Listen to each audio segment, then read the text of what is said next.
First time বাড়িতে try করেছিলাম white sauce pasta. তো চলো কীভাবে বানিয়েছিলাম দেখে নিই। তো প্রথমে কিছু ভেজিটেবলস বলতে হলে আমি ক্যাপসিকাম দিয়েছিলাম আর এই কর্ন দিয়েছিলাম, বেশি ভেজিটেবল অ্যাভেলেবেল ছিল না, তো তোমরা চাইলে দিতেই পারো তোমাদের মতো করে।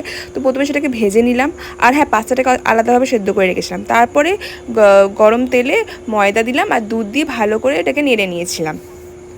আর তারপর এটা একটু দেখবে একটু মিক্স হয়ে গেলে তারপর একটু মেয়োনিজ দিয়েছিলাম, এটা আমার অ্যাডিশন ছিল মেয়োনিজ। চিলি ফ্লেক্স ছিল না বলে আমি একটু লঙ্কার গুঁড়ো দিয়েছিলাম আর নুন দিয়েছিলাম এই টাইমে, অরিগ্যানোও দিয়েছিলাম। আর চিলি ফ্লেক্স থাকলে চিলি ফ্লেক্স দিও, বাট চিলি ফ্লেক্স ছিল না বাড়িতে, আমি পরে দেখছি তো আমি একটু লঙ্কার গুঁড়োটাই দিয়ে দিয়েছিলাম। আর তারপরে হচ্ছে আমি একটুখানি ক্রিমি ভাবটা হয়ে গেলে আমি এই সবজিগুলো যেগুলো ভেজে রেখেছিলাম সেগুলো দিয়ে দিলাম।